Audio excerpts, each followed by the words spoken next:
Hello everyone, my name is Jess. Welcome back to my channel, and today we are talking about if you need to go to college for creative writing to become a freelance writer or just to write novels. So starting with the beginning, when I was still in high school, the only thing I wanted to do when I was in college was major in creative writing. This actually became an issue though when I was looking at all the different colleges and universities there were at college fairs, because a lot of the times they only had a minor in creative writing. And the admission counselors would be talking, saying like, oh, you can major in journalism or English and just minor in creative writing. But that's not what I wanted. But there was something in me that just really needed that validation of getting a bachelor's degree in creative writing to know that I was a good writer. Then when I was in college, and even in my freshman year, I was actually really afraid and started to panic about what could I do with my life, what kind of jobs could I get if I only had a degree in creative writing. So because of this, I actually doubled major, and that's why I have a degree now in creative writing and communications to make sure that I was more employable before I graduated college.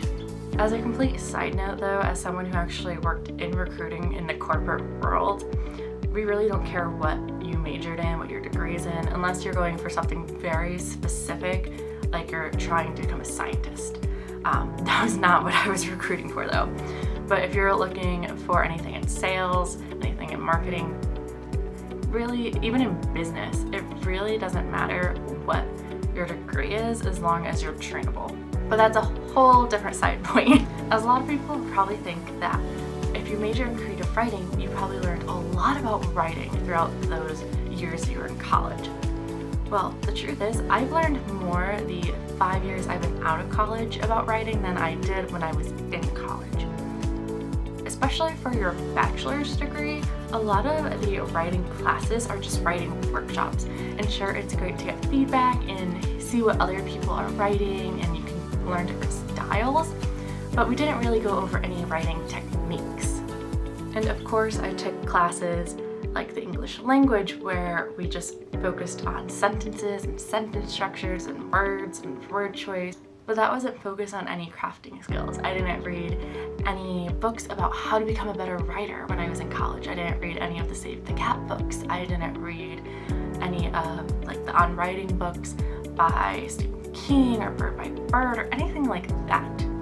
If you are in high school right now and you are a junior and senior looking at colleges, what I personally would recommend, and as someone who worked in the admissions field and helped students through this process, is to really look outside of just what the programs they have to offer. College is a whole different experience than high school. This is a place that you're going to be living and you're going to be spending 4 years of your life, especially very developmental years of your life. And even though you're going to be able to take things that you learned from the classroom into your job, it's going to be more about the memories that you're making and the people that you're meeting. It's those things that are going to help you become a better writer. So, do you need a major in creative writing to become a writer? No, not at all. A lot of writing is time management, motivation, and getting over self-doubt. And those 3 things are not things that they teach you specifically in a classroom. That's things that you're going to learn throughout your years in college. If you were a creative writing major and maybe your college experience was different and you think that majoring in creative writing helped you a lot more than it helped me personally, definitely leave that in the comments down below. And as always, make sure that you like this video and subscribe, because I will be back next week with a new video. Bye!